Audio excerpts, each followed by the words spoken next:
આખા દેશનો જો અત્યારે કોઈ સૌથી મોટો વિકરાળ પ્રશ્ન હોય તો બાળકોના મોબાઈલમાં વ્યસ્ત રહેવાનો. દરેક પરિવારની અંદર આ વાતની ચિંતા છે કે બાળકો મોબાઈલમાં એટલા બધા ખૂફીને ઘૂસી જાય છે કે બીજું કશું દેખાતું નથી, જમવાનું ભાન રહેતું અને રમવાનું તો વિચારતા પણ નથી. અત્યારે તમારી સાથે હું જે વિડીયો શેર કરી રહ્યો છું એ તમામ માતા પિતાઓએ સાંભળવા જેવો છે કે જેમને એ વાતની ચિંતા છે કે એમના સંતાનો મોબાઈલમાંથી ઊંચા જ નથી આવતા. વેકેશન પડ્યું હોવા છતાં બાળકો રમવાને બદલે મોબાઈલમાં જ એટલા બધા વ્યસ્ત રહે છે કે મા બાપની ચિંતા વધી ગઈ છે. એવા સમયે વડોદરાથી એક એવી વાત સામે આવી છે કે જે આ તમારી સમસ્યાનો ઉકેલ આપી શકે તેમ છે. વાત એમ છે કે વડોદરાના 16 વર્ષથી નીચેની વયના 4 બાળકો એવરેસ્ટ પર્વત ચડીને આવી ગયા. અને આ એવરેસ્ટ પર્વત ચડવો એ ખાવાનો ખેલ હોતો નથી અને આને કારણે બાળકોનો જે મોબાઈલની સમસ્યા હતી એ તો દૂર થઈ ગઈ, એટલે મોબાઈલ તો છૂટી ગયો, પરંતુ જિંદગીમાં એવા મહામૂલ્ય લાભ અને ફાયદા એમણે મેળવ્યા કે જે તમે તમારા સંતાનોને પણ શીખવાડી શકો છો. તો આના વિશે તમારી સાથે વાત કરીશ. મારું નામ રાજેશ શાહ છે અને તમે જોઈ રહ્યા છો ગુજરાતના સૌથી મોટા ડિજિટલ ન્યૂઝ પ્લેટફોર્મ ખબરછે.com. આખા દેશનો જો અત્યારે કોઈ સૌથી મોટો વિકરાળ પ્રશ્ન હોય તો બાળકોના મોબાઈલમાં વ્યસ્ત રહેવાનો. દરેક પરિવારની અંદર આ વાતની ચિંતા છે કે બાળકો મોબાઈલમાં એટલા બધા ખૂફીને ઘૂસી જાય છે કે બીજું કશું દેખાતું નથી, જમવાનું ભાન રહેતું અને રમવાનું તો વિચારતા પણ નથી. એવા સમયે વડોદરાના 4 છોકરાઓ એવરેસ્ટ બેઝ કેમ્પની 5364 મીટર એટલે 17,598 ફૂટ એવરેસ્ટ ચઢી આવ્યા અને સફળતાપૂર્વક આ ટ્રેકિંગ એમણે પૂરું કર્યું. વડોદરાના 4 છોકરાઓ છે, એમાં એક 15 વર્ષની પદ્મજા ગાંધી છે, 10 વર્ષની ધનશ્રી ગાંધી છે, 16 વર્ષની કનિષ્કા શાહ છે અને 11 વર્ષનો કરણ છે. હવે આમાં 2 ફેમિલી છે, એક શાહ ફેમિલી છે અને એક ગાંધી ફેમિલી છે. આમાં આ 4 બાળકો એવરેસ્ટ બેઝ કેમ્પ ટ્રેકિંગ એટલા માટે સફળતાપૂર્વક પૂરું કરી શક્યા કે એમની માતાઓ આનાથી માહિર છે.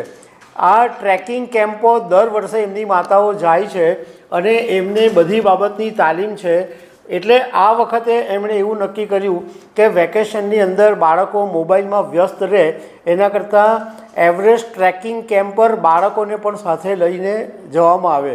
એટલે માતાઓ છે એ બાળકોને એવરેસ્ટના ટ્રેકિંગ કેમ્પ પર લઈને ગઈ. તમારે એ વાત સમજવાની જરૂર છે કે એવરેસ્ટ બેઝ કેમ્પ પર ચડવું એ ખાવાનો ખેલ હોતો નથી, કારણ કે ત્યાં -15 ડિગ્રી તાપમાન હોય અને જે પવનો ઠંડા ફૂંકાય એની સામે ટકવું બહુ જ મુશ્કેલ હોય છે.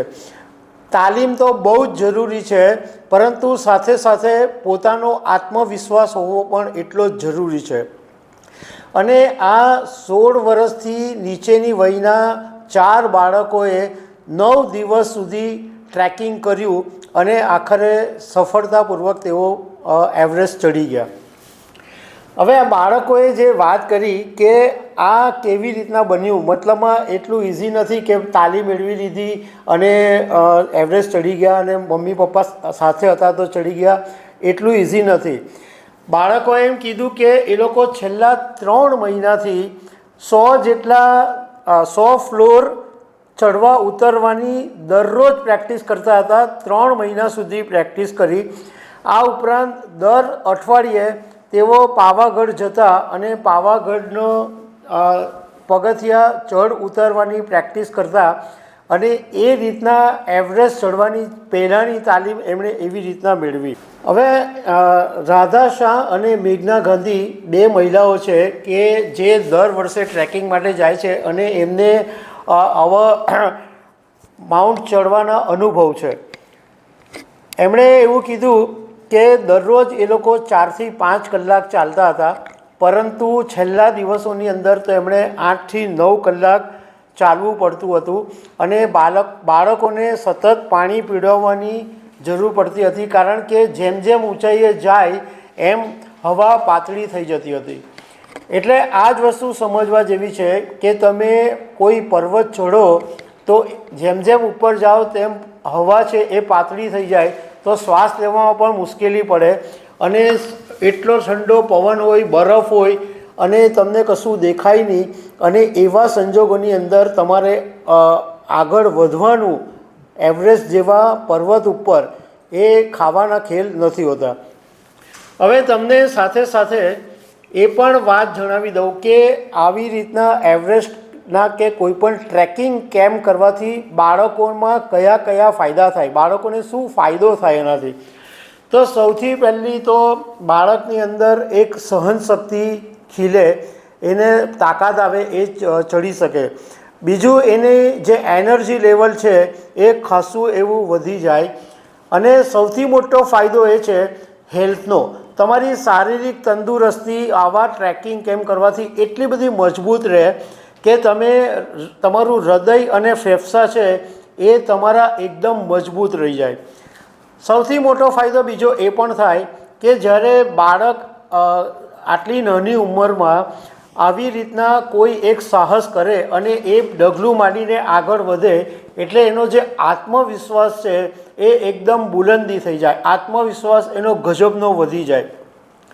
બીજું કે એ માનસિક રીતે પણ મજબૂત બને, કારણ કે એને ખબર છે કે મારે આ ચઢવાનું છે, તો એનામાં એક વ્હીલ પાવર પણ જોરદાર બની જાય. એનામાં એક દૃઢ નિશ્ચય પણ આવે, એટલે એ જિંદગીમાં એને કામ લાગે કે ભવિષ્યની અંદર કોઈ એવા ડિસિઝન લેવાના આવે તો એ દૃઢ નિશ્ચયથી લઈ શકે, કારણ કે એણે આ મેળવેલું છે. બીજો સૌથી મોટો ગુણ એ બી છે કે તમારે ધીરજ રાખવી પડે. તો ધીરજનો ગુણ જિંદગીમાં બહુ જ મહત્ત્વનો હોય છે, તો એ ધીરજ પણ બાળકોને શીખવા મળે છે.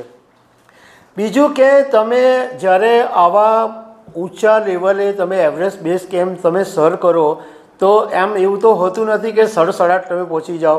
રસ્તામાં તમને ઘણી બધી મુશ્કેલીઓ, પડકારો આવવાના છે. તો એ પડકારો અને મુશ્કેલીઓને તમે કેવી રીતના સામના કરશો, કેવી રીતના એને દૂર કરશો, એ પણ જિંદગીમાં તમને શીખવા મળે. અને જિંદગી એવી છે કે તમને ડગલે ને પગલે પડકારો મળશે. તો આવા જો તમે કેમ્પ કર્યા હોય તો તમારા જે પડકારો છે, મુશ્કેલીઓ છે, એને તમે બહુ આસાનીથી પાર કરી શકો. બીજું કે આ એ વાત બી તમને શીખવા મળે કે જિંદગીની અંદર દરેક વખતે મોટા પગલાં ભરવા જરૂરી નથી હોતા. નાના નાના પગલાઓ પણ જિંદગીમાં મજા આપે છે, અને નાના નાના પગલાં પણ જિંદગીમાં એટલા જ જરૂરી છે. એ આ વાત તમને શીખવા મળે.